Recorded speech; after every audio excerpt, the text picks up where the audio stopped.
Meet Rin Okumura, your average delinquent teenage boy, except for the fact that he's got a tail tucked away and a surprising knack for setting things on fire. So I guess you could say your average demon boy. Rin and his bro, Yukio, had the pleasure of being raised by father Shiro Fujimoto, who just so happened to be an exorcist. And no, he's not related to Gojo Sensei, so calm down. But here's the kicker, turns out their real father went to go get the milk, who is literally Satan himself. So, poor Rin watches dear old Shiro kick the bucket to save his sorry hide, and bam, suddenly, he's got these killer blue flames and fangs to match. But don't worry, he's not all doom and gloom. He's on a mission to kick Satan's butt, and what better way to do it than by becoming an exorcist himself. However, Rin's not your typical schoolboy. He's got a rebellious streak as long as his demon tail, who screams I'm trouble. And speaking of trouble, he's not one to shy away from a good old punch up. But deep down, he's a softie like your emo self. But don't let his fiery exterior fool you, Rin's got a heart of gold. Sure, he might headbutt a charging demon just for kicks, but he's also the guy who saves pigeons from bullies and tames wild cats in his spare time. The churchgoers were belting out their holy hymns, trying to get rid of their fear. The father, looking like he'd seen a ghost, urged them to keep chanting. Suddenly, one poor soul started bleeding from every pore, screaming like he'd sat on a cactus. Before anyone could say holy water, he was toast, burned to a crisp by flames bluer than a Smurf's pajamas. And thus began the BBQ party from hell, with followers dropping like flies, all crispy critters. Even the father, the cheerleader-in-chief for Team Messiah, ended up as a crispy snack for the flames, cursing demons with his last breath. Meanwhile, in a local monastery, we've got the father trying to wrangle confessions out of a black-haired troublemaker who's about as forthcoming as a clam at high tide. The father, fed up with the kid's excuses, decides to give him a gentle neck massage by strangling him. The kid, in between gasps for air, starts mouthing off, calling the father everything but a saint. After the impromptu chokehold, the father drops the truth about the kid getting the boot from his job and needing to shape up or ship out. He even offers him a shot at monkhood, because apparently, becoming a priest is like joining an exclusive club with robes. Enter the priest's golden boy, Yukio, the kid who puts the perfect and perfectly annoying older brother. He's calm, collected, and about as exciting as a brick wall. And then there's Rin, his troublemaking twin, who's about as subtle as a bull in a china shop. The other priests can't resist taking jabs at Rin, teasing him about being the black sheep of the family. Yukio, with his head so far up in the clouds he's practically orbiting, telling him he's off to Fancy Pants True Academy while Rin gets to stay behind and play in the mud. As Yukio packs his bags, he drops some wisdom on Rin, telling him to cool his jets or end up without a job and friendless like yourself. Rin, stressed out from his daily brawlathons, nods along like he's listening to a fortune cookie. Speaking of brawls, Rin's still sore from the beatdown he gave some bird brain punks the other day. But hey, who needs birds when you've got fists of fury, right? As Rin heads out for a job interview, he bumps into the father playing supernatural therapist to a family haunted by demonic leftovers. Rin, ever the skeptic, can't resist poking fun at the father's ghost-busting gig. But hey, at least the old man's good for tying ties and wishing luck. At the interview, Rin's greeted by a boss with more attitude than a bag of jalapenos. She lays down the law, telling Rin to haul heavy boxes, expecting him not to finish on time. But Rin, surprising everyone, including himself, zips through the task easily. Of course, he manages to mess up just about everything else, but hey, at least he stacked those boxes like a champ. So, Rin somehow manages to charm the pants off his boss and snags himself a job. But his lucky streak takes a nosedive when he spots that same damsel in distress from the monastery trying to wrangle her runaway muffler. Rin swoops in like a superhero, but before he can say muffler, my hero, a pint-sized demon crashes the party, snatching the muffler right from under their noses. Rin decides to chase through the market, where he ends up causing more chaos than a good at this point. He even manages to bowl over a poor kid in the process, earning himself a one-way ticket to unemploymentville. Talk about a bad first day. Humbled and ashamed, Rin retreats to the park to lick his wounds, while Yukio and the gang back at the monastery wait for him to show up and celebrate his big night. But Rin's a no-show, leaving Yukio to play detective and track down his wayward twin. Meanwhile, back at the monastery, the father finds himself playing therapist to a skeptical dad and his demon-haunted daughter. Rin, grounded for his market mayhem, can only watch from the sidelines as the father tries to convince the dad that demons are more than just a figment of his daughter's imagination. But things take a turn for the demonic when the father discovers that an ancient relic has been tampered with down in the basement. The next day, Rin wakes up to a swarm of tiny demonic flies buzzing around like they own the place. Freaked out and desperate for answers, Rin heads outside, only to find that he's the only one who can see the creepy crawlies. Talk about a party for one. But Rin's solitude is short-lived when the pigeon-hunting bully and his goons show up for a little chat. Rin keeps his cool until the bully starts dissing Yukio, sending Rin into a righteous rage. Before he knows it, Rin's throwing punches and dodging demon transformations like it's a Tuesday. Just when things couldn't get any weirder, the bully turns out to be my ex. I mean a full-blown demon with horns and a tail. Yeah, never mind, that is definitely my ex if I ever seen her. Rin's ready to throw in the towel when he suddenly bursts into flames, blue flames to be exact. Talk about a hot topic. Enter Astaroth, the monster with a flair for the dramatic, who kneels before Rin like he's meeting royalty. Turns out, Rin's not just any old human, he's the spawn of Satan himself, a fact that leaves Rin confused. But before Rin can wrap his head around his newfound demon daddy drama, the father swoops in like a holy whirlwind, eliminating demons, and turns out, Rin's not just a regular Joe, he's the key to a whole world of trouble with demons. And just like that, Rin's life goes from ordinary to extraordinary, with a side of demonic mayhem and a sprinkle of holy intervention. Who knew getting the milk on your demon son could be so complicated? Rin and father make a mad dash back to the safety of their monastery, dodging demons like they're playing a twisted game of demon dodgeball. Along the way, they stumble upon a pack of ghouls, basically undead dogs possessed by demons. Father whips out a makeshift steam bomb filled with holy water and sends those mutts packing. With the night getting darker and demons getting rowdier, they need to hustle back to the monastery before things get even hairier than you deciding not to get a haircut. But just when they think they're in the clear, Shura, who's been playing host to Astaroth, snaps out of his demon-induced haze and finds himself surrounded by confused friends and a whole lot of questions. Before you can say demonic possession, Shuratori's back on the demon train, smashing anything in sight. Meanwhile, back at the monastery, the lower priests are going full tilt, purging coal tar like it's going out of style and beefing up the spiritual defenses faster than you can say holy barrier. But it's not long before the demons come knocking, trying to crash the monastery party like it's the demon version of spring break. Luckily, the barrier holds strong, keeping the baddies at bay for now. Father, ever the master planner, leads Rin to a secret compartment behind the church stage, unveiling the legendary Koma sword, which is the demon slayer's weapon of choice. But there's a catch. Rin's demonic powers have been sealed within the sword, and Father's not about to let him go all Excalibur on them anytime soon. As Rin grapples with the truth of his twin brother Yukio not being a demon like him, Astaroth, in a stroke of cosmic irony, gets taken out by Truck Kun. But just when they think it's all over, Astaroth crashes the party, literally, by plowing his way into the monastery like a bull in a china shop on a rampage. Father, ever the multitasker, hands Rin his cell phone and tells him to dial up a friend who can hopefully lend a hand.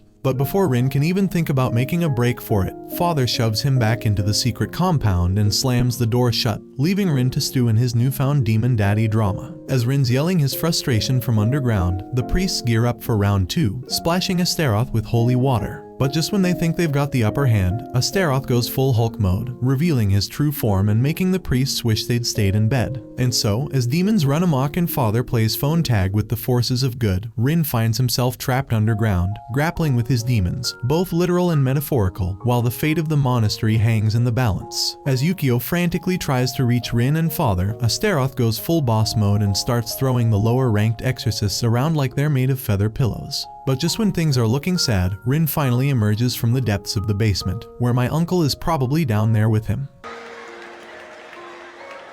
As he is armed with nothing but a haystack and a prayer. In a move straight out of a slapstick comedy, Rin manages to pin Astaroth down like a wrestling champ, much to the demon's power. But before Rin can say I told you so, Father swoops in like a holy hurricane and exorcises Astaroth faster than you can say demon be gone. But just when they think they've saved the day, Father slaps the dog out of Rin, both physically and emotionally. And if that wasn't bad enough, Father suddenly starts doing the demon dance himself, courtesy of the devil himself crashing the party. With the room plunged into darkness and Satan doing his best evil overlord impression, it's up to Fujimoto, the exorcist extraordinaire, to save the day. In a move that would make even the Jaeger family proud, Fujimoto sacrifices himself, piercing his own heart with a holy relic and plunging into the depths of Gehenna to save his son. As Rin's memories flood back, he's left grappling with the weight of his loss, while Yukio arrives just in time to witness the aftermath. With Father Fujimoto laid to rest, Rin finds himself alone, with nothing but his grief and a phone call to Father's mystery friend.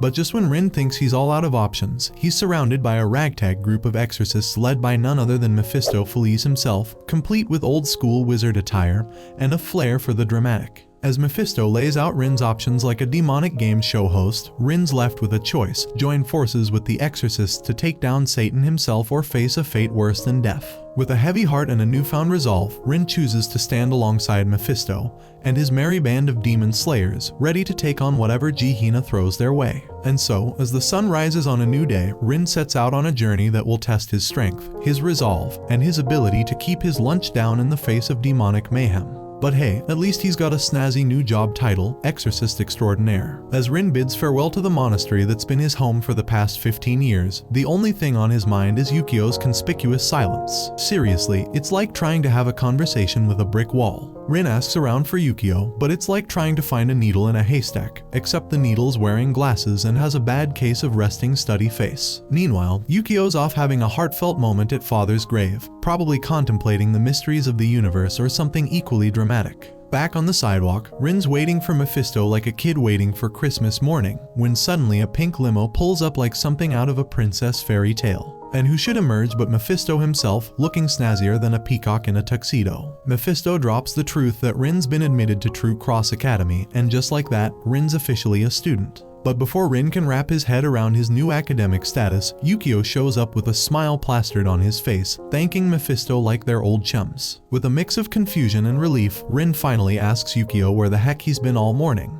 Turns out, Yukio's been off having a moment of existential crisis at Father's grave, because apparently, deep thoughts are the new black.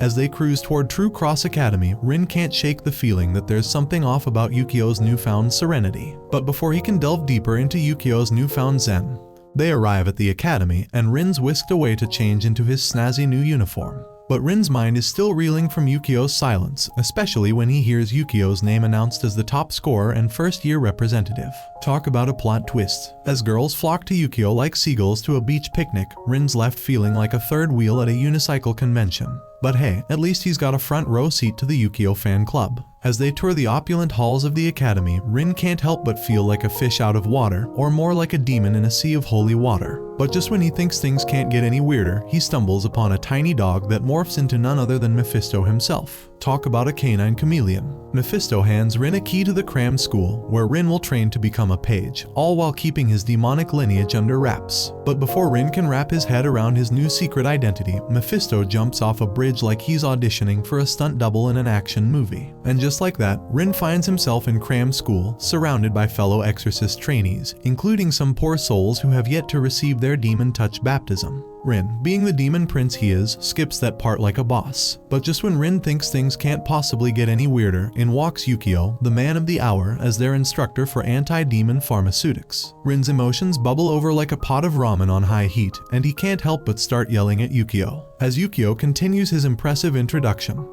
boasting about his early start in the exorcism game and his genius-level skills in anti-demon pharmaceutics, Rin can't help but feel like the odd demon out. Seriously, it's like being the only one at the party who didn't get the memo about wearing a costume. But Rin's silence can only last so long before he explodes like a shaken soda can, unleashing a torrent of frustration at Yukio. And just when things are about to get even more explosive, Yukio calls for a timeout, clearing the room so he can have a heart-to-heart with Rin. With Mephisto finally giving Yukio the green light, Yukio spills the beans about everything. Father, Rin, demons, the whole shebang. Turns out, Yukio's been keeping tabs on Rin since day one, thanks to some demonic connection he's had since birth. But Rin's not about to let Yukio off the hook that easily, grabbing him by the collar like a cat with a mouse. Unfortunately, Rin's rough handling accidentally summons a gaggle of lower demons, turning the classroom into a demon disco of chaos. Yukio, seeing Rin as more of a liability than a brother, lays down the harsh truth. Rin's presence was like kryptonite to Father Fujimoto, weakening him to the point of no return.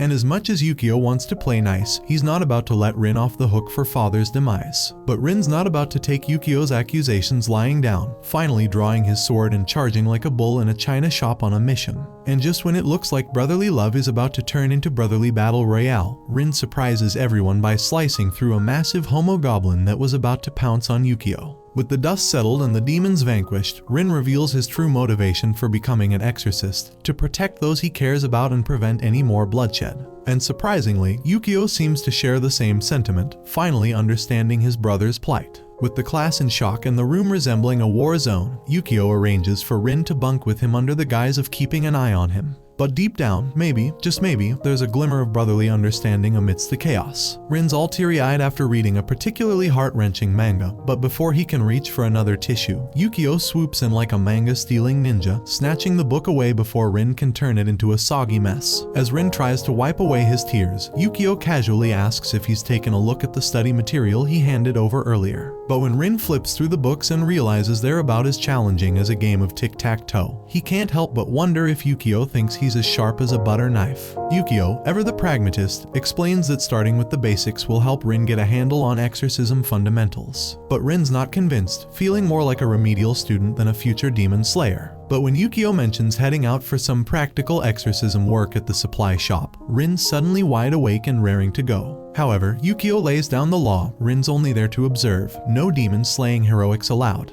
With a magical key in hand, courtesy of Yukio, Rin marvels at the supply shop's towering exterior, complete with enough traps and barriers to make Fort Knox jealous. But Rin, being the lucky devil he is, can breeze right through thanks to his trusty key. As they arrive at the Garden of Amahara, Yukio warns Rin to stay put while he handles the shopping. But when Rin spots the lush garden, he can't resist taking a closer look, much to the surprise of the garden's caretaker, Shimi. Shimi, the green-thumbed guardian of the garden, mistakes Rin for a demon and nearly has a meltdown before Rin convinces her otherwise. Turns out, Shimi's been tending to the garden in honor of her late grandmother, with whom she shared a special bond. But just as Rin and Shimi are getting acquainted, Yukio and the shop owner swoop in like demon-hunting superheroes, convinced that Shimi's been infected by some nefarious spirit. After some detective work, Yukio deduces that a demon is lurking in the garden.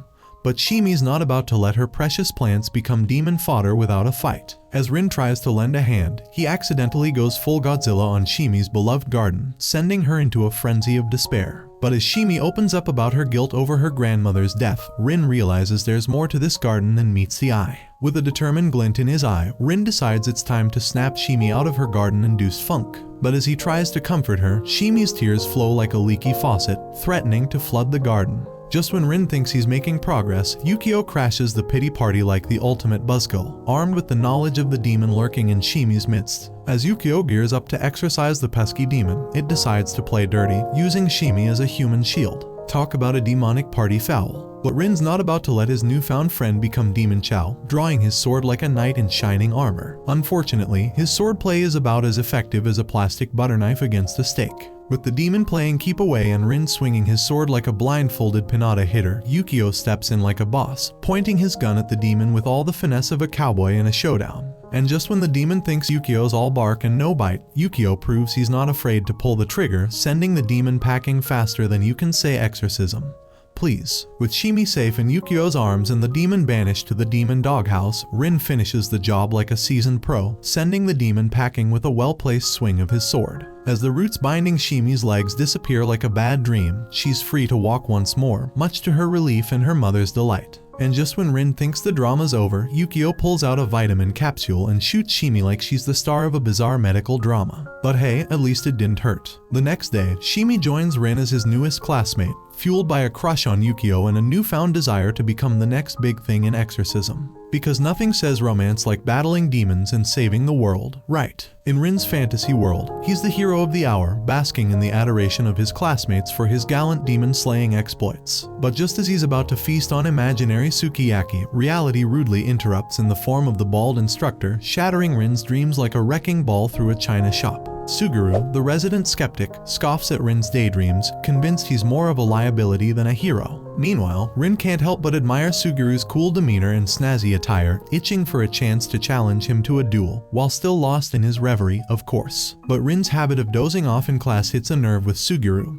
who's fed up with Rin's lackadaisical attitude. And when Yukio announces the quiz results, Shimi's bubble of optimism is burst like a balloon when she discovers she's flunked, thanks to some creative medicinal monikers. Rin's own score, a measly 2 out of 100, pales in comparison to Suguru's impressive 98, leaving Rin scratching his head in disbelief. But things go from bad to worse when Suguru and Rin's simmering animosity boils over into a heated confrontation, with Yukio playing referee. As Yukio explains Suguru's prestigious background and Rin's unique circumstances, it becomes clear that these two are like oil and water, destined to clash at every turn. But when demons rear their ugly heads in the next class, it's no longer a battle of wits but a fight for survival. Suguru's lightning-fast reflexes leave Rin in the dust, But when Suguru finds himself in hot water, it's Rin who comes to his rescue, albeit begrudgingly. Yet even as fists fly and tempers flare, the instructor's stern reminder of the director's interest in Rin serves as a sobering reminder that this feud might have consequences beyond the classroom. As Rin's day at True Cross Academy marches on, Ryuji's friend fills him in on the fiery-haired student's rigid determination to take down Satan himself. Ryuji's burning desire to restore his family's temple, destroyed in the infamous Blue Night Massacre 16 years ago, fuels his relentless pursuit of strength. The temple, now infamous as the Cursed Temple, stands as a grim reminder of the tragic events that unfolded that fateful night, claiming the lives of countless monks and earning it a reputation steeped in darkness. But as class trudges on, Shimi finds herself in a sticky situation, desperately trying to outpace a demon frog.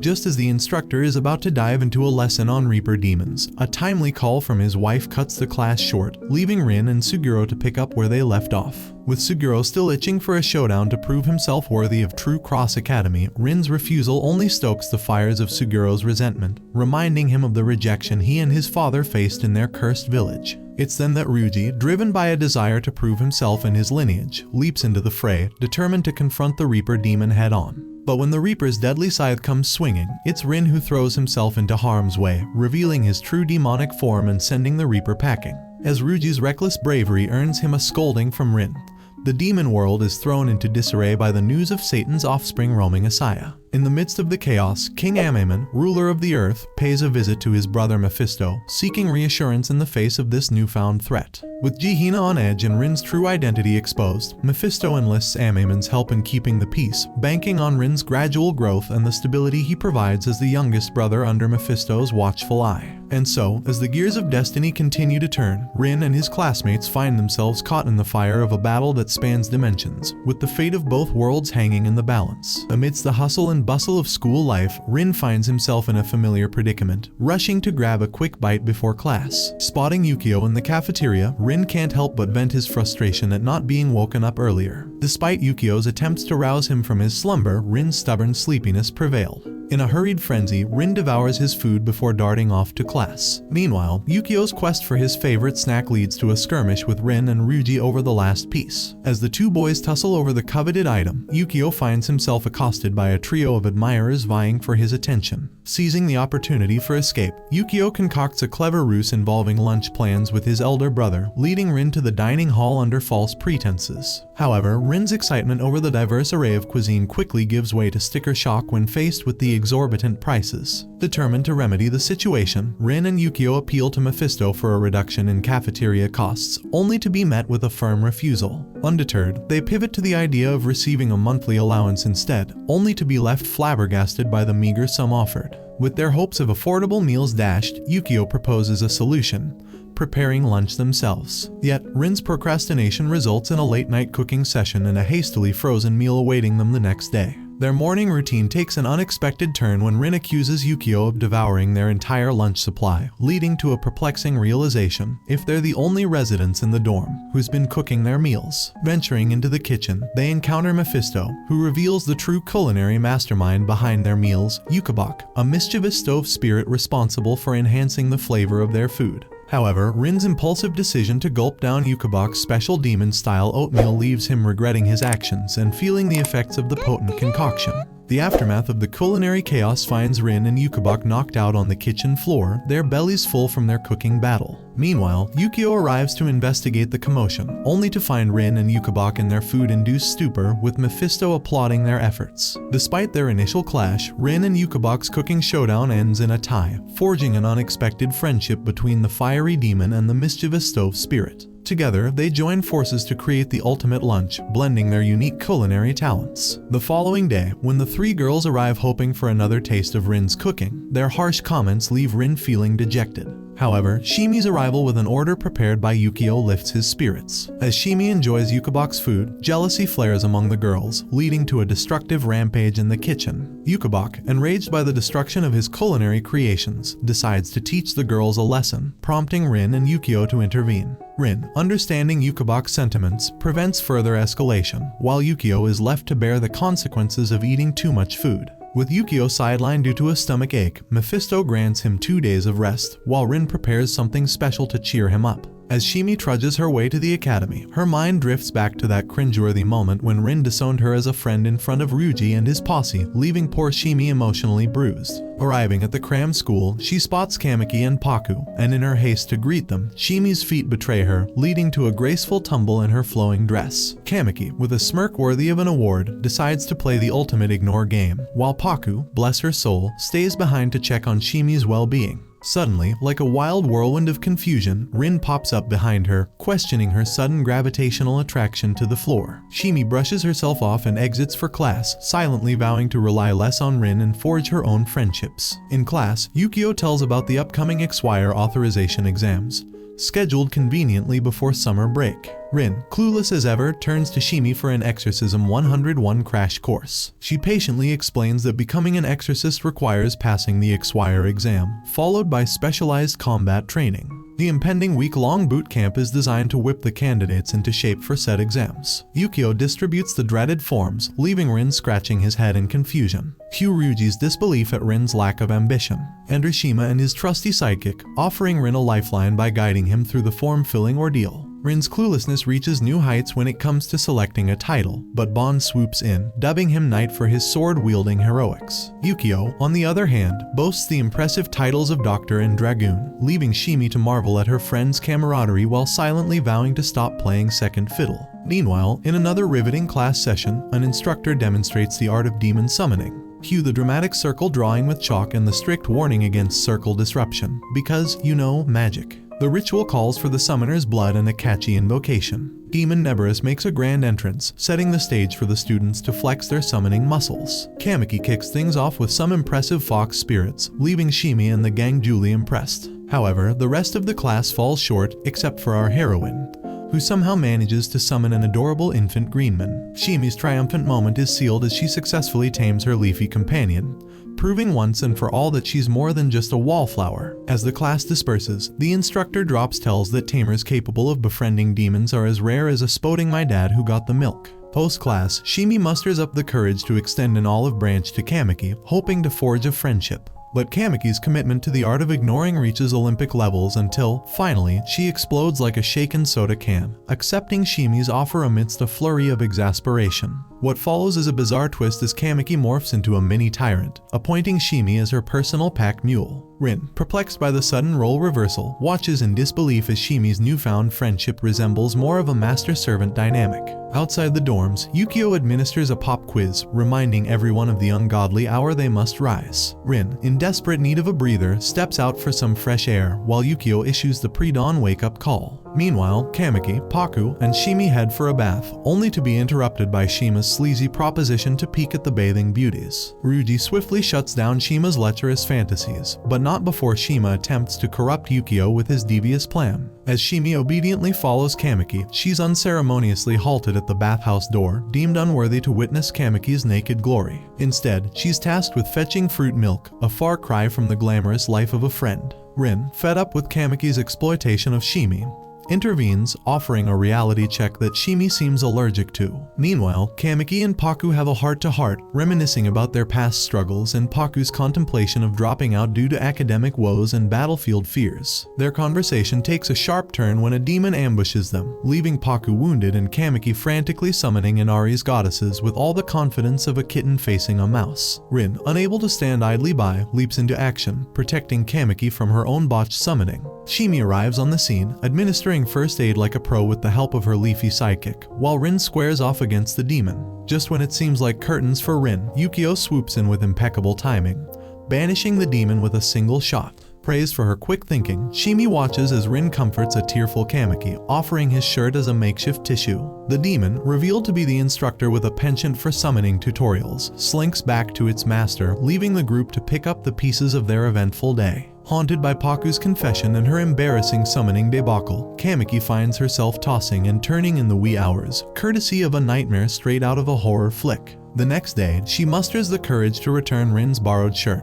Complete with a thank you that comes with a side of orders, Rin is sworn to secrecy regarding Kamiki's tearful episode. Meanwhile, Yukio, decked out in his exorcist attire, tends to Paku's feverish state. Rin, ever the curious cat, probes Yukio for details on the demon attack and its motives. Yukio, ever the detective, is hot on the trail of the demon's origin, even as he casually mentions the school's supposed demon-proof charms that occasionally fail, much to the chagrin of the Exorcist crew. Back at Paku's bedside, Kamiki listens to her friend's musings about Rin and Yukio, wrestling with her own emotions as Paku contemplates leaving the school. On the dorm rooftop, Rin broods over the demon's cryptic words, lamenting the collateral damage his presence seems to incur. Enter Shimi, stage left, with a bundle of freshly laundered bedsheets and a heart full of goodwill. Rin's brooding session takes an unexpected turn as he joins Shimi in a therapeutic bedsheet drying session, courtesy of her laundry efforts. The next day brings a magical mishap for Kamiki, whose emotional turmoil spills over into her spellcasting performance. Suguro, on the other hand, dazzles with his spellwork prowess, much to Kamiki's chagrin. A heated exchange between Ryuji and Kamiki escalates into a full-blown quarrel, resulting in Yukio's wrath and a group punishment involving demonic lap ornaments. With Yukio temporarily absent and the dorm on lockdown post-demon scare, the stage is set for another spine-tingling encounter. Shima's quick thinking and Infant Greenman summoning stall the demon's advance, but not before unleashing a cough-inducing ghoul fog. Rin, the reluctant hero, faces off against the demon duo, employing his signature blue flames with dramatic flair. But just when victory seems within reach, the true mastermind behind the attacks reveals himself, none other than the instructor. Rin's swift exorcism dispatches the demon, but not before Kamiki joins the fray with a lackluster summoning attempt. Ryuji, stepping up to the plate, delivers the final blow, with Rin arriving just in time for a heated scolding session. Yukio and Mephisto burst into the room, revealing the hidden teacher cabal lurking within. Mephisto tells that the dreaded boot camp was nothing but a sneaky ploy to assess the Exquire candidates. The results will be announced after a thorough review of the instructor's reports, leaving Shimi and the others to nurse their battle scars. Concerns about passing the exam plague Konkumaru, but a reassuring pep talk from Kamiki soothes his nerves. Shimi, waking up from her slumber, seeks answers from Rin, prompting a heartfelt thank you from Ryuji for her heroic efforts. Kamiki, ever the skeptic, can't shake her suspicions about Rin's mid-level ghoul takedown, especially considering his lowly page status. As evening falls, Yukio confronts Instructor Neuhaus about his questionable tactics, only to learn that he's been following Mephisto's orders to test Rin's mettle with deadly force if necessary. Before bidding adieu, Neuhaus assures Yukio that he won't be snuffing out Rin's flame just yet. Later, at the supply store, Yukio and Shimi share a heart-to-heart about their insecurities and aspirations, with Yukio confessing to his own crybaby past and Rin's surprising prowess. As Yukio urges Shimi to confront her future head-on, he senses danger lurking and abruptly exits. Back at the dorm, Rin narrowly dodges a nighttime assassination attempt by Neuhaus thanks to Yukio's quick pillow swap. A tense standoff ensues, culminating in a fierce battle between Yukio and a demon summoning Neuhaus. Rin, awakened by Shimi's arrival, leaps into action, ultimately convincing Neuhaus to spare innocent lives. Moved by Rin's plea, Neuhaus retreats, warning Rin of the dangers ahead. Rin, ever the quick healer, brushes off his wounds in no time, prompting an emotional confession from Shimi about her decision to become an Exquire. The next day, Mephisto announces the successful promotion of everyone to Exquire status, celebrated with a delightfully budget-friendly party. As Mephisto extends his apologies to Yukio for Neuhaus's antics, he quietly makes a call to his younger brother, hinting at more mischief to come. As Rin trudges back to the dorm, clutching his precious ice cream to combat the scorching summer heat,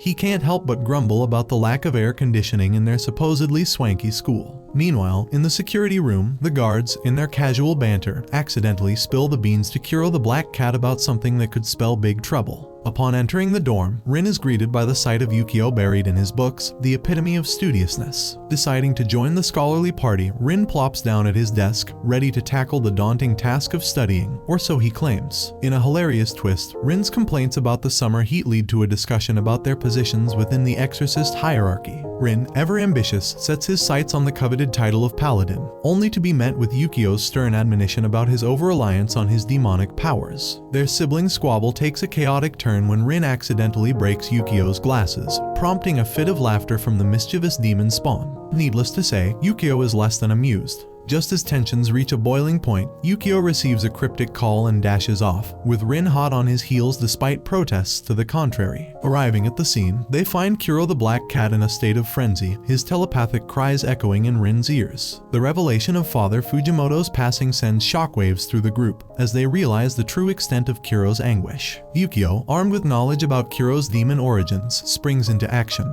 deploying tranquilizers and holy water in a desperate bid to calm the feline fury. But Kuro, fueled by grief and rage, proves resistant to their attempts at pacification, hurling accusations of deceit at everyone within earshot. Rin and Yukio brace themselves for the showdown with the demon cat, ready to face whatever challenges lie ahead. As the exorcists rack their brains for clues about Kuro's connection to Father Fujimoto, Rin eavesdrops on their conversation and learns the shocking truth. Father Fujimoto was none other than the legendary paladin. Yukio, armed with a mysterious object from Father Fujimoto, prepares to use it as a last resort to subdue Kuro. But Rin, ever the compassionate soul, intervenes, pleading with Yukio for a chance to speak to Kuro before resorting to drastic measures. Stepping forward, Rin reveals his true identity as Fujimoto's son, triggering a ferocious attack from Kuro. With lightning reflexes, Rin takes the blow, using his head to deflect Kuro's strike and subduing the demon in the process. As Rin reaches out to calm Kuro, Yukio is flooded with memories of Father Fujimoto, witnessing echoes of his mentor in Rin's actions. In a poignant moment, Kuro, overcome with grief, reverts to his original form, lamenting the loss of his beloved Shiro. Meanwhile, Mephisto and his younger brother observe the scene from afar, pondering Rin's potential as they discuss his abilities. In a heartwarming turn of events, Kuro becomes Rin's familiar thanks to Yukio's leniency. And in a surprising twist, the mysterious object in Yukio's possession turns out to be none other than silver vine sake, much to Kuro's delight. As Yukio pours out the sake for Kuro, the once furious demon transforms into a jubilant ball of fur, dancing with joy at the familiar scent. Rin and Yukio watch on, their bond with Kuro solidified by this unexpected turn of events, marking the beginning of a new chapter in their tumultuous journey as exorcists. Rin, Shima, and Kameki find themselves on a beachside mission with their instructor, but Shima's dreams of beachside bliss are dashed when they're put in charge of selling grilled squids instead of frolicking in the waves with bikini-clad babes. Rin takes charge of marketing the squids, but their sales pitch falls flat, leaving Shima sulking over missed swim opportunities. However, Kameki arrives on the scene sporting a swimsuit and an inflatable bed, ready for a seaside nap.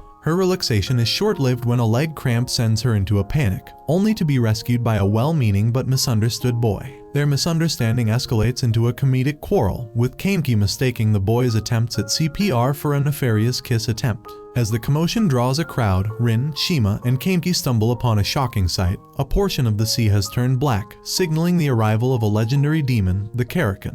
The local shaman reveals a grim prophecy foretelling the destruction of the village at the hands of this monstrous sea creature. In a twist of fate, they encounter the same boy again, this time seeking their help to find a pet shop. His father, missing for 6 months after venturing out to confront the Karakin, fuels his desire for vengeance. As night falls, the instructor regales them with tales of the Karakin over a squid feast, only to be interrupted by a call from his wife. Before departing, the instructor entrusts Rin and his friends with the care of the boy, Yohei, whose earnest determination to avenge his father's disappearance leaves Kameki contemplating his earlier compliment. As Yohei returns to offer Kameki ointment for her bruised head, he reveals his true motive, to seek aid from the Academy's director in his quest for justice. The next day dawns with Kuro rousing Rin from his slumber to alert him of the sea's eerie transformation. As they venture outside, Kameki finds herself playing babysitter to the headstrong Yohei, whose determination to face the Kraken knows no bounds. Despite Kameki's attempts to coax Yohei away from danger, the stubborn lad remains rooted to the spot, his eyes fixed on the looming threat. Suddenly, the Kraken emerges from the depths with a deafening roar, sending Rin and Shima scrambling for cover. In a comedic twist, Kuro leaps into action, only to be thwarted by the unexpected perils of raw squid consumption.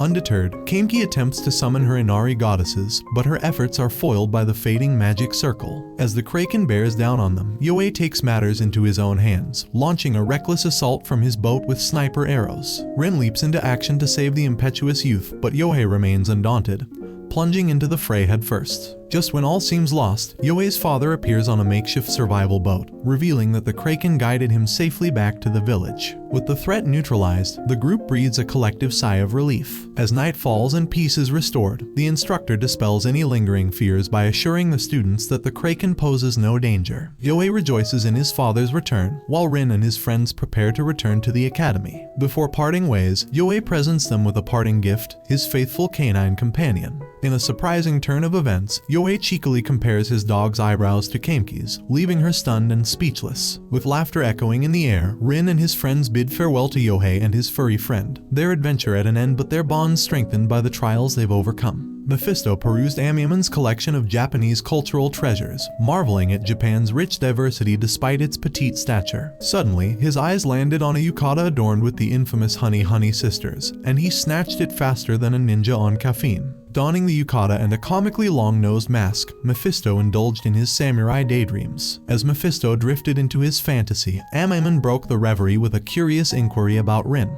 With a mischievous twinkle in his eye, Mephisto pondered if Aman was ready to tango with Rin. Meanwhile, Rin and his crew were tasked with evicting a pesky ghost at Mephiland, Mephisto's amusement park. Their mission took an unexpected turn when Shimi and Kameki strolled in fashionably late, leaving the boys gobsmacked. Yukio assembled teams to tackle the ghostly nuisance, pairing Rin with Shimi. As they scoured the park, Rin found himself stealing glances at Shimi's skirt, while Shimi, a first-timer at an amusement park, was living her dream. Suddenly, a ride sprang to life, adding a dash of spooky chaos to their adventure. Finally encountering the ghost, Rin watched in disbelief as the spectral troublemaker buried his head between Shimi's ample melons, pouring out his tragic tale. Attempting to comfort the ghost, Shimi found herself squeezed tight before the ghost vanished into thin air. Outraged, Rin bellowed at the ghost, feeling cheated out of his own melon-squeezing session. As Shimi chased after the ghost, Rin attempted to report their findings to Yukio, only to have Aman snatch the Koma sword from him. Aman, intrigued by the sword's power, began toying with it, igniting blue flames. Sensing a disturbance, Takegawa abandoned his video games and ventured forth, leaving Suguro in the digital dust. In a showdown with Aman, Rin found himself outmatched,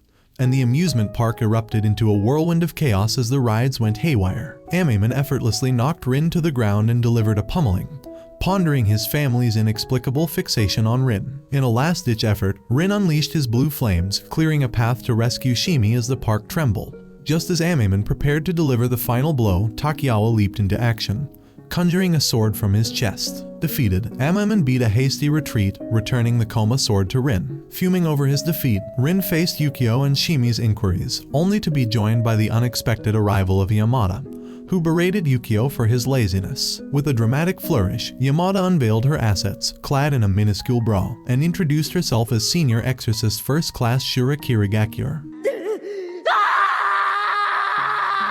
At Mephiland, Shura makes her grand entrance, introducing herself to both students and instructors alike. She's got that confident swagger, you know. She casually drops the bomb on instructor Korai and Yukio that she's whisking Rin off to the Japan branch. But hold your horses, she's got some serious questions for the big boss, Preceptor Mephisto. Meanwhile, jealousy is brewing in the air as Shima and Ryuji shoot daggers with their eyes when they catch sight of Shura hauling Rin around like a sack of potatoes. Yukio plays the good guy and opens the gate to the Japan branch base, while Shura practically drags Rin kicking and screaming through the door. Now, let's talk history. These guys have been in the monster-busting game for over 2,000 years. Just when things are getting interesting, in walks Mephisto, cool as a cucumber, to greet Shura. Shura's not buying what Mephisto's selling though. She's got burning questions and she's not afraid to ask them. Why hide the son of Satan? Mephisto's all smooth talk, saying it's for the greater good of the True Cross Knights to turn Rin into their ultimate weapon. Shura's not convinced and demands to know why Mephisto kept this secret from the Vatican. Mephisto tells that he wanted to make Rin impressive to the bigwigs at the Order of Gregory. But wait, there's more. Shura's not done grilling Mephisto. Was Fujimoto in on this scheme too? Mephisto's quick to deny it, saying Fujimoto just wanted to raise Rin until those blue flames appeared. Shura's not buying it and insists on dragging Rin into the interrogation room. Inside, Rin starts getting curious about dear old dad. Shura drops the truth that she was Fujimoto's disciple and had her own demon days long before Rin and Yukio came along. But hey, no time for reminiscing, it's sword-snatching time. Shura's out to teach Rin a lesson, but guess what? Rin's got some serious skills, even without his trusty Kurikara. Shura reminisces about Fujimoto's dying wish for her to train Rin. But hey, orders are orders, right? She whips out her sword, ready to do what she was told by the bigwigs back at Vatican HQ, eliminate the son of Satan. Rin's not about to go down without a fight though. He dodges, he weaves, but Shura's like a force of nature. She kicks him down, but Rin's not giving up. He's got dreams of becoming a paladin and giving Satan a beatdown, which somehow manages to crack a smile from Shura amidst all the chaos. So, Shura's had a lightbulb moment. She's figured out why Fujimoto handed Rin over to her. Turns out, Rin's a riot. She can't help but find him entertaining. So, she decides to do a solid and lets Yukio patch Rin up in the Great Cell. But wait, she's not handing over that Kamo sword just yet. Nope, Rin's gotta prove he's worthy first. Gotta keep that demon protection on lock, you know. But Shura's not just gonna sit back and relax. Oh no, she's got her eye on Rin, and she's not afraid to ask Mephisto for a little favor. She wants a position at the academy to keep tabs on her favorite troublemaker. Oh, and she throws a little reminder at Mephisto about the whole demon thing. No hard feelings, right. But just as Shura's making her grand exit,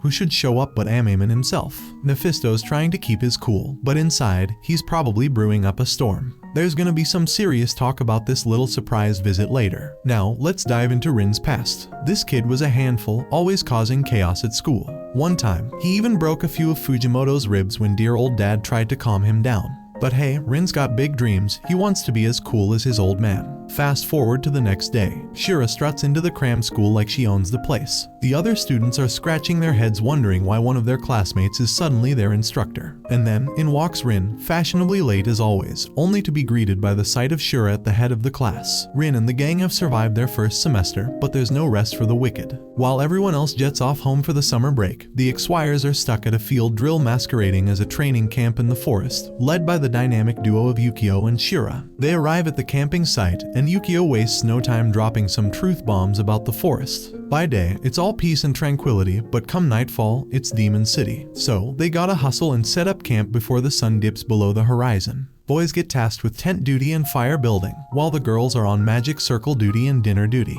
But Rin being Rin, he's more interested in causing tent-related chaos than actually helping. Meanwhile, Shimi and Kimki are struggling with the cooking gear, so Rin swoops in like a culinary hero and takes over the kitchen. And what do you know? The guy's got skills. Everyone's jaws hit the floor when they taste Rin's grub. Turns out he's a natural in the kitchen. It's a big moment for Rin, getting praise for something other than his demon dad antics. While Yukio tries to lay down the drill rules, Shura's off in her own little world, probably nursing a bottle of something strong. Yukio explains that they've got to find and light some lanterns he's hidden in the forest. But here's the kicker, there are only 3 lanterns, meaning only 3 Exquires can make the cut for the real missions. Oh, and they've only got 3 days worth of supplies to survive on. No pressure, right. Before they head off, Shura gives Rin a stern warning.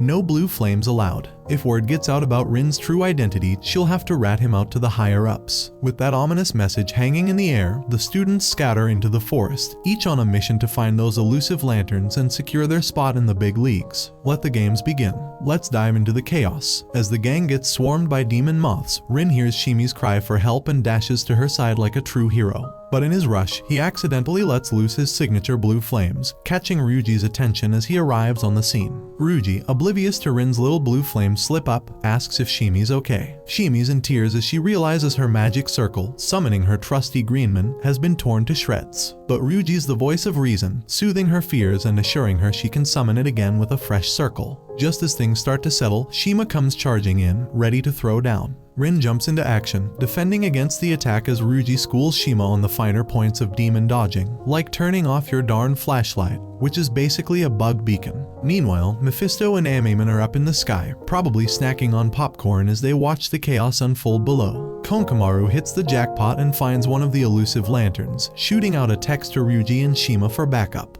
When the gang arrives, they're greeted by a lantern the size of a small car. Konkomaru's got a plan though, cart that bad boy back to base. But hold on, Rin spots trouble ahead, a broken bridge. He puts the brakes on the cart, and with a little work, they manage to get her safely across the river of bugs, with the lantern tagging along for the ride. Shima works his magic, removing the talisman from the lantern, and just like that, they've made it across. But Rin, poor Rin, he's wiped out. He leans on the bridge for support, and wouldn't you know it, the whole thing comes crashing down, releasing a monstrous moth that snatches him up in its clutches. The tension is thick as Rin finds himself trapped in the clutches of the giant moth, unable to move his arm. He bravely tells his friends to leave him behind and deal with the moth himself, but Ryuji ain't having it. He grabs the talisman and takes aim, unleashing a blast that sends the moth reeling and frees Rin from its grasp. They hightail it out of there before the moth can recover, stopping at a safe distance to catch their breath. Rin tries to thank Ryuji for saving his hide, but Ryuji brushes it off, reminding Rin that he owes him one after Rin pulled him from the jaws of death with that Reaper incident. He's not about to let Rin play the lone hero, especially with friends like them around. But Rin's got bigger worries on his mind. He's terrified of his true identity being exposed to his friends. Back at base camp, they find Kinki and Takara have already returned with 2 more peg lanterns. But just when they think they're in the clear, Amument crashes the party with his pet demon. Badmouth. Shura's ready though, activating those demon warding circles like a boss and tossing those demons aside. Mephisto's probably kicking back somewhere, enjoying the show. But Mephisto's not all fun and games. He warns Aman to cool it with the casualties. With the drill officially over, Shura shifts gears, ordering the students to prepare for Aman's impending attack. She gathers everyone around, dousing them in holy water for protection, everyone except Rin, that is. Shura spins a little white lie about Rin being allergic to the stuff. Meanwhile, Yukio's off on his own, fending off the moths with holy water bombs like a pro. Just when things couldn't get any crazier, the giant moth makes a dramatic return, staring Yukio down. Shura wastes no time, handing Rin his trusty Koma sword and ordering him to hightail it out of there if Aman breaks through their defenses. It's a showdown of epic proportions, and Rin's right in the thick of it. Let's see if he can keep that demon dad's secret under wraps while battling monsters with his buddies by his side. The tension reaches its peak as Shimi, under the control of a parasite, starts to walk out of the protective circle. Aman swoops in out of nowhere and snatches her away, sending Rin and Shura into action.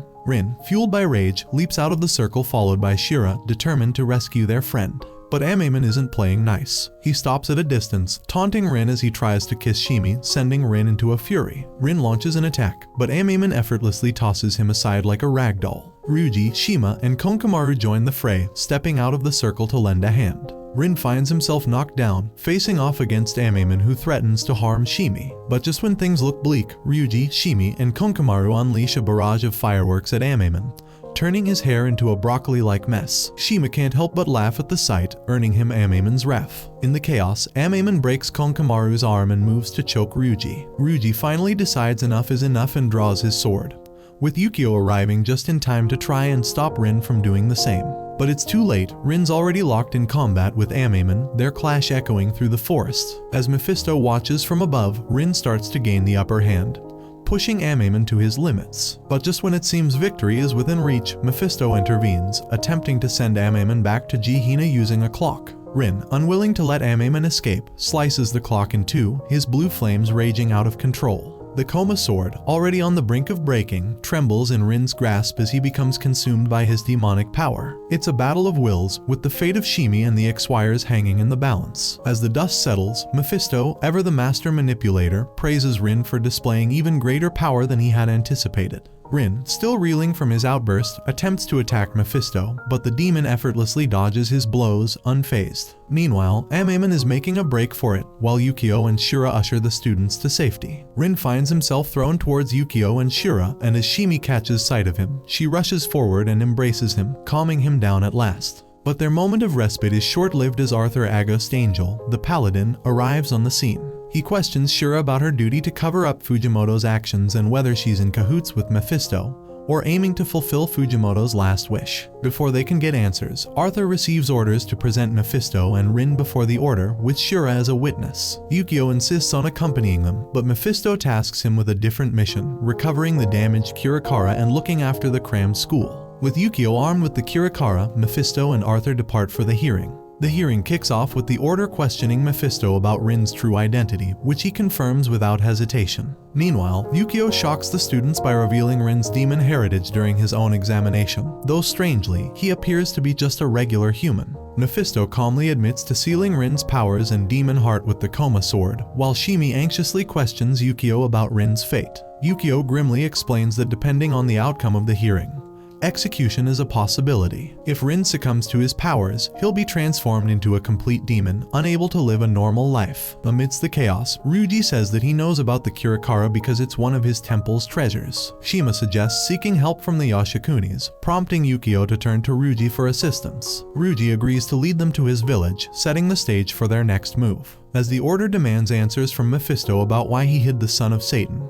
he reveals his sinister plan to turn Rin into a powerful weapon against Satan himself. The revelation sends shockwaves through the room. As Ryuji leads Yukio and the others to the Yashakuni swordsmith he knows, tensions are high. The order seems to trust Mephisto's word due to his long history of cooperation, but Yukio and his comrades aren't convinced. The lady swordsmith examines the damaged Kurikara and delivers a grim verdict. She can't fix it due to a missing ingredient obtained through a long-lost ritual. But Ryuji, ever resourceful, proposes a solution. He offers to retrieve the iron sand needed for the ritual in exchange for her crafting a new sword. During the Blue Night, a tower at Ryuji's sister's temple, dating back to its construction, is engulfed in flames. These ancient structures were built with massive nails forged by the Yoshikunis, potentially containing the iron sand they need. Ryuji wastes no time, leading Yukio and the others to the temple where the nails are kept. However, their mission takes an unexpected turn when they encounter possessed idols within the temple. The demons within the idols try to sway them from their mission, tempting them to abandon Rin to save the world. But Yukio and Ryuji aren't easily swayed. With determination, they manage to exorcise the demons from the idols. The temple guardian hands over 2 nails to Ryuji, but their respite is short-lived as the ground begins to shake. Aman emerges from the depths of the temple basement, ready to finish the fight with Rin once and for all. The Order tasks Arthur with handling Aman, while Mephisto sees an opportunity to showcase Rin's power by pitting him against Aman. As the battle rages on, the Yoshikuni swordsmith begins the delicate process of mending the Kurikara, a glimmer of hope in the midst of chaos. As chaos ensues within the Order of the True Cross, they realize the gravity of Rin's awakening and the imminent threat of Aman's attack. They turn to Mephisto for a solution, but he calmly reminds them that he's currently just a defendant. However, he suggests that they authorize him to release Rin and utilize him as a weapon to protect the Vatican. With the Order finally giving the orders Mephisto has requested, the stage is set for a showdown. Aman, having defeated Arthur, Shura, and other exorcists, makes his way to the hearing room in the form of an earth golem. But a barrier prevents him from reaching Rin, prompting him to break through the ground to remove the barrier. Meanwhile, Ryuji arrives at the hall with the Kurikara, which reacts with Rin's presence, finally making its way back to its rightful owner after being tossed around. As the Kurikara pulses with energy, Rin unconsciously stands on his feet, the blue flames of his power beginning to manifest. With a single shot, Rin exorcises Aman, stunning everyone present. However, Arthur, arriving on the scene, nearly strikes Rin down with his sword before being stopped by the Order and Grigori, who allow Mephisto to utilize Rin as a weapon against Satan. The next day, Mephisto calls an emergency meeting of instructors to inform them of Rin's status as the son of Satan and his training at the academy. While the teachers express concern, Mephisto assures them that Rin can be exterminated if he ever becomes a threat. Rin is to undergo rigorous training and 24-hour surveillance by Yukio and Shura. Despite these heavy revelations, Rin arrives late at school to find his friends catching coal tar. Except for Shimi, who remains indifferent, his friends greet him with mixed emotions. Konkamaru's fear angers Rin, highlighting the challenges ahead as Rin grapples with his identity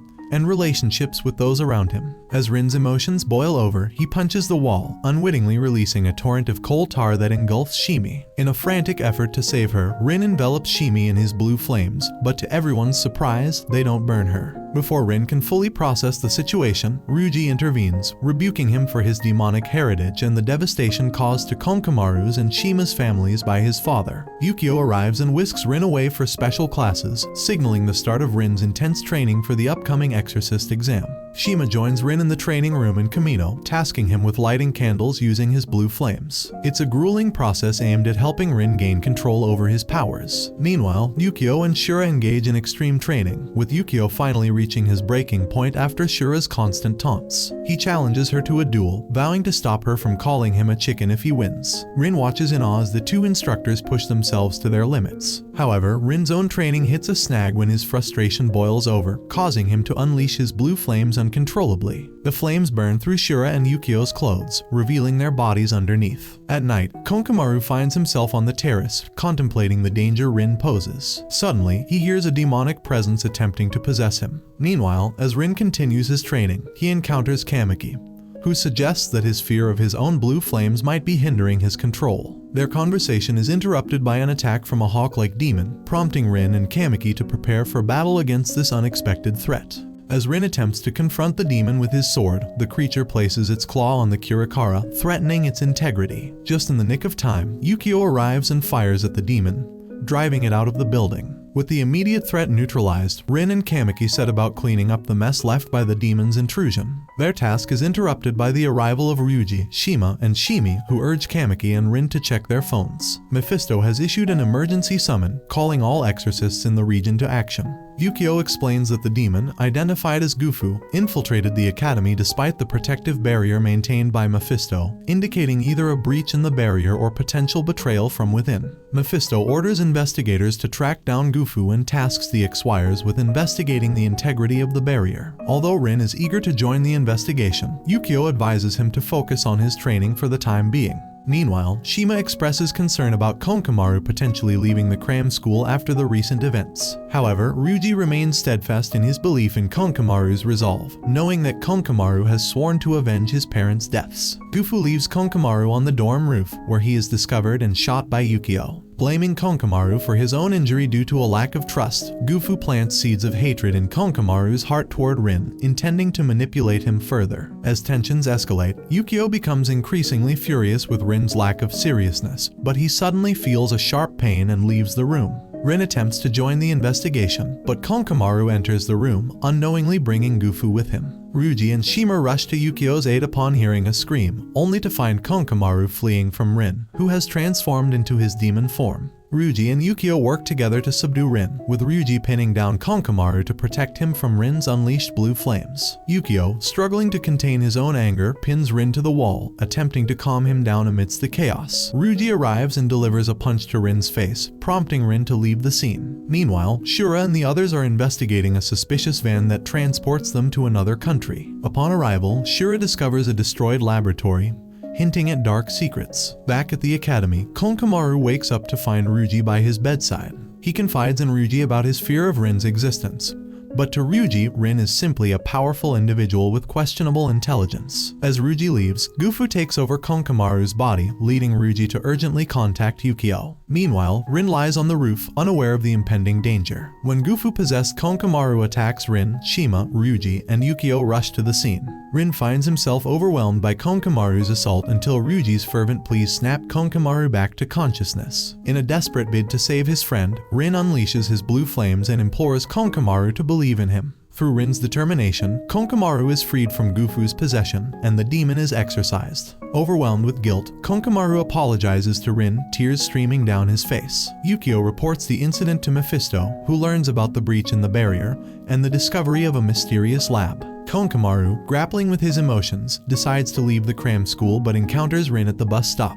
Rin dispels Konkamaru's illusion of weakness and extends a hand of friendship, urging him to see past their past conflicts. As they reconcile, Ryuji and the others arrive, and together they return to the academy, marking the end of a tumultuous ordeal and the beginning of a newfound understanding among friends. The daily antics at the academy, Shima decides to play a game to unveil everyone's zodiac personalities by asking for their birth dates. However, Shima realizes that Kamiki's birthday is approaching, prompting her to suggest organizing a surprise birthday party. As Shimi has never experienced a birthday party before, she is clueless about how to arrange one. Ryuji intervenes and assigns the task to everyone, fed up with their antics. Meanwhile, Yukio overhears their planning and quietly excuses himself. Shima heads to academy classes to inquire about something from Paku, catching Kamiki's attention. Suspicious, Kamiki follows them and witnesses Shima passionately conversing with Paku. Sensing something amiss among her classmates, Kamiki confronts Paku later that evening during coffee, but Paku dodges her questions. Meanwhile, Konkamaru assists Rin in baking the birthday cake, still harboring some fear of him. Shimi prepares decorations at her home, where Yukio unexpectedly arrives to purchase herbs. Shimi invites Yukio to the surprise birthday party and learns from him that his and Rin's birthday falls near Christmas, leading them to celebrate it at the monastery on Christmas Day. Rin, being his usual oblivious self, prepares an Xmas cake instead of a birthday cake, prompting Yukabak to demonstrate the difference between the two. Rin and Yukio decide to send the Xmas cake to Mephisto as a prank. Kamiki continues to follow Shima and Paku, suspecting they are dating.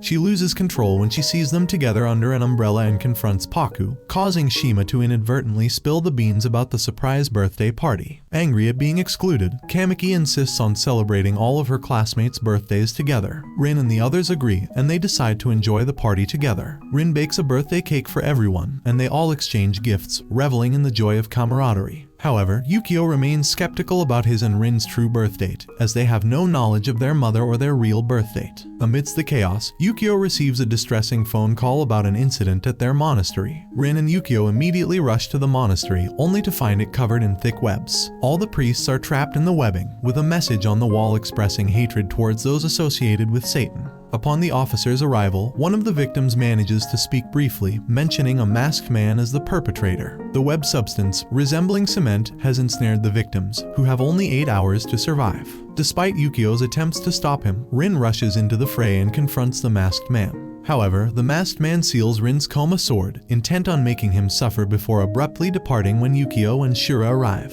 Yukio pursues the masked man to the clock tower where he encounters instructor Neuhaus. Despite Yukio's accusations, Neuhaus denies any involvement. The situation escalates when the clock tower begins to shake, leading Yukio and Shura to suspect a connection between the artificial life lab and Neuhaus. Rin, determined to help, is tranquilized by Yukio to prevent him from recklessly endangering himself. Meanwhile, Yukio tracks down Neuhaus, but the instructor manages to evade capture after injuring an exorcist. As Rin awakens and insists on leaving, Shura intervenes, offering to release him only if he learns to control his flames. Suddenly, Instructor Tsubaki informs them that the masked man has taken hostages at the dorm, where Konkamaru, Shima, and Ryuji are bound by the webbing. The situation grows increasingly dire as Rin, Yukio, and Shura brace themselves for the impending confrontation. The masked man demands the presence of the son of Satan. Mephisto prepares to retaliate by summoning a fire circle in the sky, but Arthur intervenes dramatically, arriving in a fire truck to douse the flames and halt Mephisto's attack. Arthur confronts Mephisto, revealing that the Vatican has issued an arrest warrant for him on suspicion of involvement in researching artificial life. Mephisto calmly surrenders himself to Arthur. Meanwhile, Yukio disregards Tsubaki's warnings and enters the building. The masked man, holding Shima's phone, calls Rin and demands his presence. Yukio attempts to subdue the masked man with holy water grenades and tranquilizers, but to no avail. Just as the situation escalates, Shura, Rin, and the other investigators arrive on the scene. Rin uses his blue flames to burn through the webbing, freeing everyone, and hurls the masked man out. As the mask shatters, the true identity of the masked individual is revealed to be a woman. Before Shura can apprehend her, Neuhaus intervenes, allowing his wife to escape. The exorcists manage to capture Neuhaus, but the woman slips away. Suddenly, a senior officer escorts Yukio to meet someone. Yukio is taken to a running train, where he encounters a masked man named Ernst Frederick Egen, who claims to be Yukio and Rin's grandfather. The revelation sends shockwaves through Yukio. Neuhaus' better half, Mikkel, who's been doing her best to dodge those persistent exorcists, suddenly keels over in Shimi's garden. Shimi attempts to lend a hand, but Mikkel proves too much for her delicate frame. Just when things seem dire, out pops those adorable little green infant sidekicks of Shimi's to lend a hand, or a leaf, rather. Meanwhile, Ernest tells Yukio, whipping out a photo of their dear all-mum, Yuri. Turns out, Ernest decided to take Rin and Yukio under his wing now that Mephisto's and the Slammer and Fujimoto's shuffled off this mortal coil. And why was Ernest stuck in the clink for so long? Well, seems he lost everything in that infamous Blue Night fiasco. Talk about a rough go of it. But wait, there's more drama. Ernest reveals that the same folks who snuffed out Yuri are the ones who threw him behind bars. Talk about holding a grudge. Now that the dust has settled a bit, Ernest figures it's high time to make his grand reappearance, especially since the Grigori gang's been dealt with. Yukio's all ears, but when he brings up Rin joining the party, Ernest's got some bad news. Seems Rin's gone all demonic on us. Sorry, Rin, no invitation to this shindig. Enter the Dragoon Laboratory, cue dramatic music, where Ernest unveils his grand plan for demon busting. With the True Cross Knights in Mephisto's pocket, it's up to Yukio to roll up his sleeves and join Ernest's anti-demon crusade. Time to kick some infernal butt. Meanwhile, Rin's itching to hear Neuhaus spill the beans, while Shura's doing her best detective routine. Finally, Neuhaus comes clean. Turns out, Mikkel's been tinkering with some sketchy anti-soul tech, and now she's got a one-way ticket to Possessionville. Neuhaus too chicken to exorcise her, fearing another heart-wrenching loss. Oh, how sweet ... ish. But guess who crashes the party? None other than Arthur and his merry band of exorcists. It's showdown time, folks. Rin's ready to rumble, but Shura's not having it. Just when things are about to get messy, a wild talisman appears. Rin's clueless, but Shimi's got his back, summoning him to her secret lair. Talk about a plot twist. With Rin's blue flames in tow, the gang's all set to take on Mikkel, who's gone full demon mode. Rin's ready to throw down, but Shimi's playing the peacemaker. After a tense standoff, Rin hightails it outside to call in backup, only to stumble upon Arthur and his goons about to rain holy hell down on Mikkel. But fear not, Neuhaus leaps into action, Rin joins the fray, and chaos ensues. Just when it looks like curtains for Mikkel, she pulls a heroic stunt, taking one for the team. With Arthur on the ropes, an unexpected summons sends him packing, and Ernest swoops in to save the day, ousting the Grigori and declaring himself the new pope. Yuhal, only to realize that his brother Rin hadn't made it home the night before. Talk about a rough start to the day. Meanwhile, Rin strolled onto campus only to be greeted by locked gates and a closed sign. Turns out, there's been a little hostage situation that's put the whole academy on pause. But wait, there's more surprises in store. Yukio's suddenly been promoted to director of the Japan branch and bestowed with the prestigious title of Paladin. Rin's jaw practically hits the floor. As if that wasn't enough, Yukio waltzes onto the scene, only to be met with Rin's fiery wrath for keeping such a major secret. Turns out, Yukio's got some Vatican bigwigs breathing down his neck, handing out orders left and right. The Pope's cooked up a new scheme called Jacob's Ladder to wipe out every last demon in Asaya. Talk about ambitious. But when Yukio comes knocking for Rin's help, our demon-slaying duo springs into action. Armed with new weapons and a whole lot of moxie, they dive headfirst into the demon-hunting frenzy. But as the dust settles, Ryuji notices something fishy about their fancy new gear. Seems these weapons are siphoning off demon energy like nobody's business. The gang's left reeling from the carnage, but Yukio's got his reasons for following orders. Ernest promised him a ticket back to humanity if they can wipe out Jihina for good. And what's the plan? Ernest cooked up a die and take Rin's demonic powers with it. Just when they thought they could catch a break and enjoy a well-deserved dinner, all hell breaks loose, quite literally. Ernest and his cronies scrambling. Ernest, ever the proud grandpa, greets his wayward grandson with open arms, setting the stage for an epic showdown. The next day, tensions reach a boiling point as news of Rin's impending execution sends shockwaves through the school. Instructor Tsubaki warns them that the Vatican's ordered Rin's head on a platter. With the execution, Arthur stands guard like a stone sentinel, ready to turn away any would-be saviors. But when the bloodshed fails to open the gates of Jihina, it's subjecting him to unspeakable torture. It's a bloody spectacle, one that doesn't escape the notice of a certain anguished younger brother. Yukio arrives on the scene, demanding answers from his dear old granddad. Oh, what a tangled web we weave. After years of painstaking research, Ernest uncovers a shocking revelation. The rooftop of the academy, constructed by none other than Mephisto himself, is the key to bridging the gap between Asaya and Jihina. But there's a catch. The blood collected during their demon hunts just won't cut it. However, adding Rin's blood to the mix will supposedly balance the equation. Yukio, gun in hand, tries to put a stop to Ernest's madness, but it's a futile effort. With the Messiah's plane already airborne, Ernest holds all the cards. If Yukio doesn't back down, the bomb will detonate right then and there, turning the school grounds into a smoking crater. But faced with the sight of his brother's suffering, Yukio makes a heartbreaking decision. He'll take Rin and sacrifice himself instead. As Yukio offers up his blood, he undergoes a transformation, engulfed in blue flames as his demon form emerges. The shocked students and Tsubaki-sensei bear witness to the unthinkable, their once respected teacher now transformed into a demon.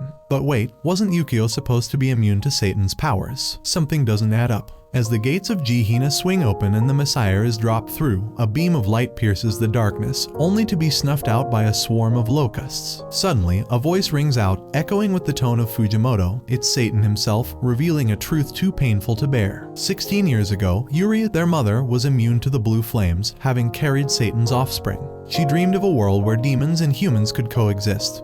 But her love for Satan and her unborn children sealed her fate. Fujimoto was imprisoned for his forbidden love, while Ernest pushed for Yuri to terminate the demonic spawn. However, Yuri gave birth to twins before her untimely demise, and Fujimoto, unable to carry out Ernest's orders, raised them as his own. Mephisto, ever the puppeteer, placed a cruel bet. If the twins turned demon, he'd claim their lives. Their powers were sealed in the Koma sword, and a false report painted Fujimoto as a hero. Yukio's rage boils over as Ernest confirms the truth, but before they can process it all, Satan seizes control of Yukio's body, plunging them into darkness once more. Arthur surprises everyone by joining forces with Shura, forming an unlikely alliance in the face of the demonic threat. Rin's world is rocked to its core as he witnesses his beloved brother Yukio succumb to Satan's possession. It seems Satan's been biding his time, waiting for Rin and Yukio to come of age, knowing they carry his blood within them. Rin, fueled by a mix of fear and determination, charges at Satan, only to be effortlessly swatted away like a pesky fly. Satan reveals his grand plan to merge Jihina and Asaya, fulfilling Yuri's dream of coexistence. But before he can finish Rin off, Ryuji steps in with a defiant shout, risking life and limb to protect his friends. Tsubaki, ever the selfless hero, takes the brunt of Satan's wrath, sacrificing himself to save his comrades. Kamiki calls upon the divine power of Inari and heavenly sake to quench the infernal blue flames, while Shima and Kaneko throw up a barrier in a desperate bid to hold Satan at bay. But Satan's power knows no bounds. He smashes through their defenses with ease, ready to reduce them all to ashes. Just when all seems lost, Shura leaps into action, wielding his sword to nullify Satan's onslaught. With a swift command, Shimi whisks everyone to safety with the help of her trusty green infant sidekick. As they regroup, Rin shares the chilling truth of Satan's plan to fuse the realms. Shura, ever the strategist, hatches a reckless plan to take the fight to Satan, determined to save Yukio and thwart Satan's twisted ambitions once and for all. With the sky ablaze with Satan's flames, Shura confronts the possessed Yukio, calling out to him to break free from Satan's grip. Shura wields her sword with skill and determination, buying precious time for Kamiki and the others to rescue Paku and the trapped students. Meanwhile, Rin bides his time atop the rooftop, waiting for the perfect moment to strike. Shura engages Satan in a fierce duel, unleashing her most powerful attacks to no avail. But just when all hope seems lost, Shimi arrives on the scene, pleading with Satan to stop and calling out to Yukio. Enraged, Satan seizes Shimi by the neck, threatening to snuff out her life. Finally, Rin can wait no longer. He reveals himself and calls out to his brother, hoping to reach the Yukio buried beneath Satan's influence. But Satan sees through Rin's ploy and mercilessly pummels him, refusing to be swayed by familial bonds. Rin, torn between his duty and his love for his brother, throws the Koma sword aside, unwilling to harm Yukio. Deep within the darkness, Yukio struggles to regain control of his own body, battling against the demonic presence that threatens to consume him. With sheer determination, Yukio manages to push back the darkness, reclaiming control over his half of their shared vessel. But Satan, ever cunning, fires a shot at Rin with his left eye, sending shockwaves through the battlefield. Yukio, now aware of Rin's plight, fights tooth and nail to resist Satan's influence, even turning the gun on himself in a desperate bid to break free. But it's Rin's anguished cry that snaps him back to reality, reminding him of the family he's about to lose. In a heart-wrenching moment, Rin awakens from his stupor and delivers a powerful punch to Yukio, jolting him back to his senses. Tears streaming down his face, Rin pleads with his brother to fight alongside him, the last remnants of their shattered family. Yet, as the gates of Gehenna loom ominously in the distance, the voice of Satan continues to echo through the void, a chilling reminder of the chaos that still threatens to consume them all. And amidst the chaos, Mephisto watches with a twisted sense of amusement, reveling in the all-out war between humans and demons. The stage is set for the final confrontation, with the fate of both worlds hanging in the balance. As the gates of Gehenna loom ominously in the sky, demons begin pouring out, threatening to swallow Asaya whole. Shimi and Shura find themselves cornered by a horde of demons, but salvation arrives in the unlikely form of Arthur, who lends a hand in fending off the infernal onslaught. United by a common enemy, Shura, Arthur, Yukio, and Rin join forces to battle the demons with everything they've got. Rin delivers a powerful blow to the gate, but its regeneration capabilities prove formidable, striking Rin down with a devastating beam. Meanwhile, demons breach the Vatican HQ, plunging the city into chaos. Just when things seem bleak, Kuro makes a grand entrance, offering Rin and Yukio a ride into the heart of the fray. As they charge towards the gate, demons swarm around them, threatening to overwhelm them at every turn. But with the help of Kuro and the Koma sword, Yukio unleashes his dormant demon form, combining forces with Rin to deliver a final, decisive blow to the gates of Gehenna. With the gate destroyed and the dawn breaking, the battle is won, but not without casualties. Shami scolds Rin and Yukio for their recklessness, while Arthur bids farewell to the academy. Mephisto reflects on the destruction, reminiscing about an ancient foe from his past. As the academy is rebuilt and classes resume, Yukio is stripped of his paladin title and Rin returns to his usual habit of dozing off in class. But amidst the chaos, there's a moment of solemn reflection as Yukio takes Rin to their birthplace, revealing the truth about their mother's fate and Satan's machinations. And so, life goes on, with Shura and Yukio embarking on a new mission, only to find themselves interrupted by Rin's impulsive intervention. As the trio faces off against the demon known as Ghost Rider, old tensions resurface, but ultimately, they stand united against the forces of darkness. And with that, the curtain falls on their epic journey. That concludes the recap of Blue Exorcist. As always, let me know your thoughts down below, and also make sure you are subscribed. Now excuse me while I go find Truck Kun for research purposes.